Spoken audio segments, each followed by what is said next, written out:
여러분 안녕하십니까? 포항 MBC 뉴스투데이입니다. 쌀쌀한 날씨가 잠시 주춤하며 수능일인 내일까지 큰 추위 없이 일교차만 유의하시면 되겠는데요. 다만 내일 오후부터 비가 내리고 다시 추워질 전망입니다. 자세한 날씨 유하경 기상캐스터입니다. 쌀쌀한 날씨가 이어졌는데 오늘은 평년 이맘때 기온을 회복하겠습니다. 오늘 아침에는 어제와 비슷하게 시작하는데요. 낮에는 대구와 경북 대부분 지역에서 15도까지 기온이 올라 일교차가 크겠습니다. 수능일인 내일도 큰 추위는 없습니다. 우리 지역 내일 아침 기온 평년과 비슷하거나 조금 높겠고요. 다만 내일 비가 내린 뒤 다시 찬 공기가 내려와 기온이 점차 낮아질 전망입니다. 내일 나가실 때는 우산을 챙기셔야겠습니다. 내일 오후부터 비가 내리기 시작해 늦은 밤부터는 차차 소강 상태를 보이겠고요. 특히 경북 북동 산지와 높은 산지에서는 내일 밤부터 기온이 내려가면서 비와 눈이 섞여 내리는 곳도 있겠고요. 더불어 비의 양이 많지는 않지만 찬 공기가 더해져 일부 지역에서는 돌풍과 함께 천둥, 번개를 동반해 요란하게 내리는 곳도 있겠습니다. 비가 그친 뒤 모레부터는 다시 기온이 내려가 평년보다 낮아지겠고요. 바람도 강해 더 춥게 느껴지겠습니다. 날씨였습니다. 포스코 포항제철소 공사 현장에서 도시락을 먹은 하청업체 직원 170여 명이 집단 식중독 의심 증상을 보이고 있습니다. 이 가운데 한 명이 그젯밤 숨진 채 발견돼 경찰이 정확한 사망 원인을 조사하고 있습니다. 박성화 기자가 보도합니다. 포항시 남구의 한 식품업체, 포스코 포항제철소 공사 현장에 도시락을 납품하고 있는 곳입니다. 지난 8일 포스코에서 일한 하청 노동자 440여 명이 점심으로 이 업체의 도시락을 먹었습니다. 곧바로 당일 저녁부터 도시락을 먹은 직원 56명이 열이 나고 구토를 하는 등 식중독 의심 증상을 호소하기 시작했고 현재 의심 환자는 172명으로 늘었습니다.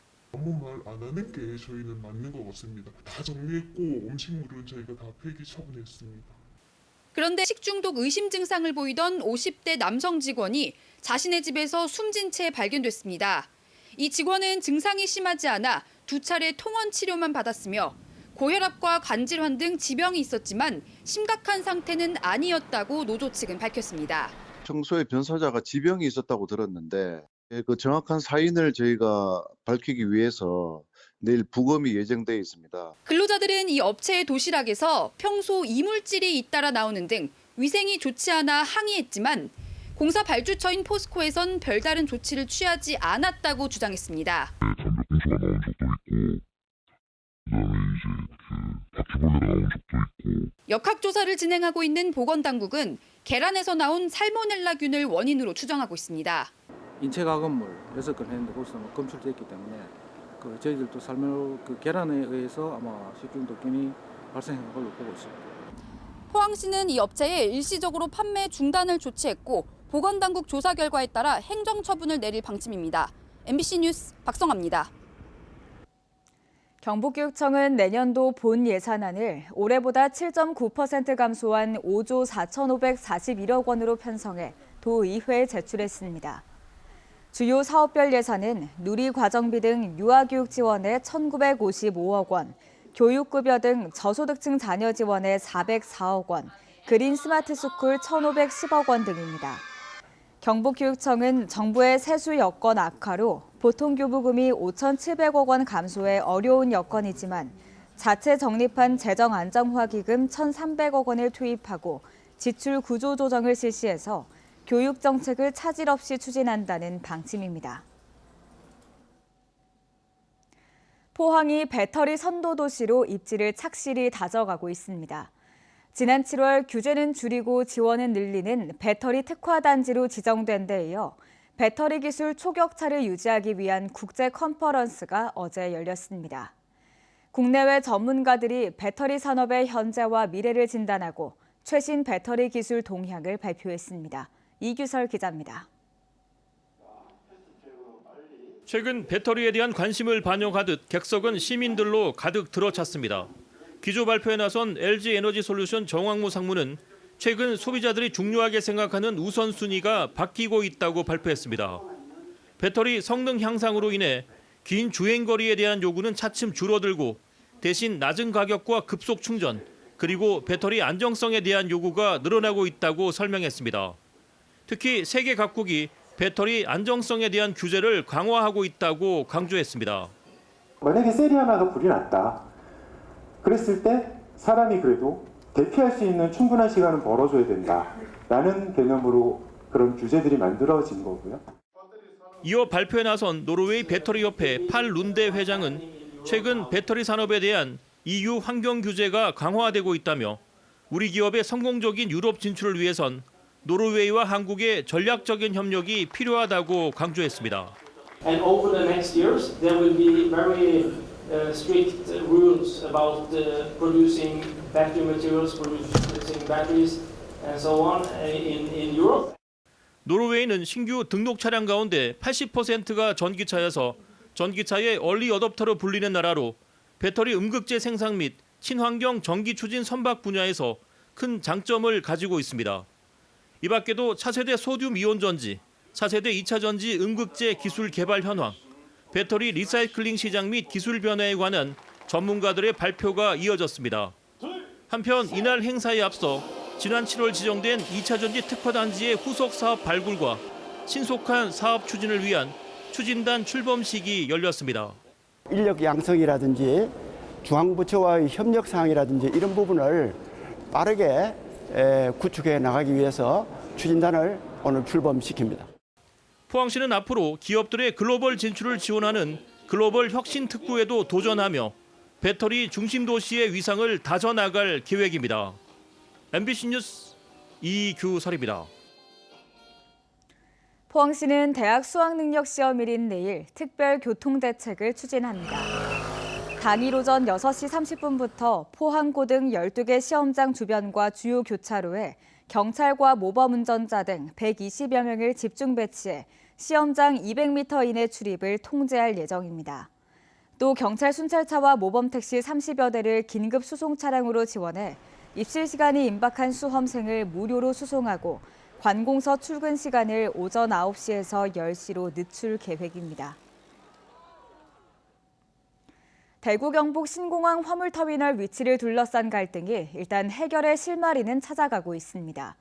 하지만 경북도의회 행정사무감사에선 이번 갈등 국면에서 경상북도가 대구시의 주도권을 뺏기고 끌려다녔다며 강도 높은 질타가 쏟아졌습니다. 엄지원 기자입니다. 통합신공항 추진본부에 대한 경북도의회 행정사무감사. 작심한 등 날선 비판이 쏟아집니다. 3달 가까이 이어진 화물터미널 논란에서 경상북도가 어떤 역할을 했냐는 겁니다. 지금 일련의 사태를 보면 우리 경북도는 어떤 일을 해도 그냥 대구시에 대응도 한번 못하고 다 끌려다니는 모습. 그 갈등을 조정하는 입장에서 그렇게 비춰졌을지는 몰라도 내부적으로는 저희들이 계속 갈등 조정은 근데 우리 도민들 자존심을 너무 상하게 했잖아요. 뭘 조정을 해서. 애초에 군의의 대구 편입이 화근이었다는 지적도 나왔습니다. 군이 대구에 갔어도 경상북도가 주도권을 놓지 않는다. 이렇게 한 장담이 지금 허언이 된 거예요. 군입은 내준 것밖에 뭐가 있어요. 홍준표 시장의 개인적인 언론 플레이라고 지금 치부할 거예요. 이 주로 도지사는 지금 도대체 어디 있는 겁니까? 정치적 책임도 언급됐습니다. 결과적으로 군의가 대구 들어갔으니까 대구 임의대로 대구시 단독으로도 얼마든지 할 수 있다 이런 이야기예요. 경북은 뭡니까? 이에 돼가지고 정치적인 책임을 이주로 도지사가 져야 되는 거예요. 화물터미널 복수 설치에 따른 물류 확보 계획에 대한 질의도 있었습니다. 우리 화물터미널 이제 2개 있는데 우리가 생산하는 화물은 10만 톤을 보고 있잖아요. 그럼 이걸 활용을 하려면 한 20만 톤, 15만 톤 정도 부족하잖아요. 그 확보 계획이 있냐고. 아마존 또 중국의 1, 2위인 그 알리바바 등의 회사를 참여하는데 이런 회사들과 계속 스킨십을 가지면서 그런 회사들을 유치하기 위해서 계속 노력 중입니다. 이 밖에 물류량이 많은 구미와 포항 등 도내 산업도시와 신공항을 연계하기 위한 도로망 신설의 필요성, 공항 인근 주민들의 소음 문제 해결을 위한 소음 완충 지역 신설 필요성도 제기됐습니다. 국토부의 기본계획 수립이 완료되면 신공항 특별법에 따른 행정 절차 16개 단계 중 12단계가 마무리되면서 신공항 추진의 7부 능선을 넘게 됩니다. 사업자 승인과 사업계획 승인, 공항 설계와 공사, 그리고 개항까지 대구와 부딪힐 수 있는 민감한 현안들이 첩첩이 남은 만큼 경북도의 주도적인 역할이 요구되고 있습니다. MBC 뉴스 엄지연입니다. 포항 시민들이 자발적으로 동네 맨발로 관리에 나서고 있습니다. 최근 준공된 나훈자나길 맨발로는 인근 아파트 주민들이 정기적으로 청소를 하고 있고 오천 원동 11근린공원 맨발로와 송도 솔순 맨발로, 흥해 북천수 맨발로 등도 주민들이 공용 신발장을 설치했습니다. 맨발 걷기 동호인 단체인 맨발학교 포항지회도 매주 일요일 맨발로를 직접 청소하며 관리하고 있습니다. 홍준표 시장 취임 이후 대구시가 추진하는 큰 현안 중 하나가 대구의 군부대를 다른 지역으로 이전하겠다는 겁니다. 경북의 여러 시군에서 유치에 나섰는데요. 그런데 대구시가 갑자기 군위로 옮기겠다는 뜻을 밝혔습니다. 대구시는 국방부와 큰 틀에서 이견은 없다고 밝혔지만 논의를 공식화하는 업무 협약 체결은 늦어지고 있습니다. 김은혜 기자가 보도합니다. 대구시는 도심에 있는 제2작전사령부 등 국군부대 4곳과 미군부대 3곳의 통합 이전을 추진 중입니다. 민선 8기 공약 중 하나지만 속도가 나지 않으면서 대구시 의회 행정사무감사에서도 지적이 나왔습니다. 소문에는 신원식 장관과의 조금 여러 가지 관계상 쉽지 않다라는 이야기가 있던데 그 제가 잘못 들은 이야기인가요? 대구시는 해결됐다면서 국방부와 이견은 없다고 밝혔습니다. 산발적으로 여기저기 흩어뜨리는 방식이 아니고 가장 효율적으로 기부대 양여 방식으로 군부대들을 한 곳에 집적화시키고 작전 개념상도 국방부에서도 그걸 인용을 했다는 말이죠. 그렇습니다. 기본적인 그런 컨센서스가 있고요. 당초 대구시는 군공항 이전 사업 업무 협약과 군부대 이전 사업 업무 협약을 동시에 체결하는 방안도 추진해 왔습니다. 이 가운데 군공항 이전 사업 업무 협약은 오는 20일 맺기로 했지만 군부대 이전 사업 업무 협약은 여전히 논의 중입니다. 국방부 또한 대구시와 긴밀히 협의 중이라는 입장이지만 대구시가 이전지로 점 찍은 군의군을 두고 합의점을 찾지 못하는 것으로 보입니다. 후보지를 신청한 5군데 중에서 대구시장님께서 한 군데만 한정해서 지금 하고 있기 때문에 그게 이제 저희들이 작전선 정규 여건뿐만 아니라 훈련량 여건을 고려를 할 때 저희도 여러 가지 제한 사항이 있어서 군부대 유치 뜻을 보인 다른 시 군에서는 불만을 감추지 않고 있습니다. 김재욱 7곡 군수는 군부대는 대구시 소유가 아니라면서 정치적 지역 이기주의로 이루어져서는 안 된다고 비판했습니다. 홍준표 대구시장과 윤영대 공항시설 이전 단장이 유치 신청을 공식적으로 받지 않았다고 언급한 데 대해서도 반발이 나오고 있습니다. 복수의 지자체 관계자들은 지난해 9월 적합한 후보지 제안을 요청한다는 대구시장 직인이 찍힌 공문을 보내놓고 공식이 아니라니 황당하다고 비판했습니다. 이들 지자체는 유치를 포기하지 않고 국방부에 공정한 입지 선정을 요구하겠다는 방침이어서 군부대 이전 사업이 또 다른 지역 갈등으로 번지지 않을까 우려됩니다. MBC 뉴스 김은혜입니다.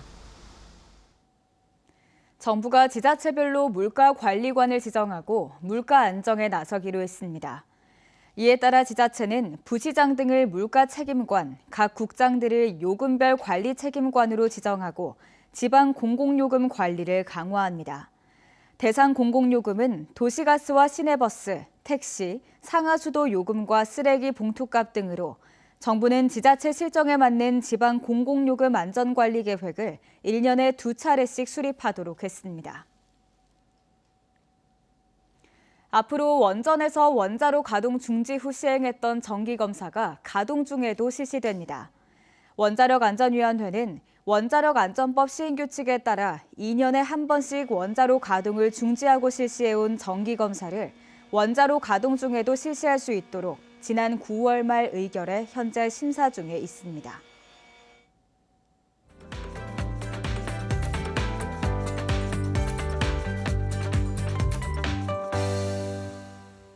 쌀쌀한 날씨가 이어졌는데 오늘은 평년 이맘때 기온을 회복하겠습니다. 오늘 아침에는 어제와 비슷하게 시작하는데요. 낮에는 대구와 경북 대부분 지역에서 15도까지 기온이 올라 일교차가 크겠습니다. 수능일인 내일도 큰 추위는 없겠습니다. 우리 지역 내일 아침 기온 평년과 비슷하거나 조금 높겠고요. 다만 내일 비가 내린 뒤 다시 찬 공기가 내려와 기온이 낮아질 전망입니다. 내일 나가실 때는 우산을 꼭 챙기셔야겠습니다. 내일 오후부터 비가 내리기 시작해 늦은 밤부터는 차차 소강 상태를 보이겠고요. 특히 경북 북동 산지와 높은 산지에서는 내일 밤부터 기온이 내려가면서 비와 눈이 섞여 내리는 곳도 있겠습니다.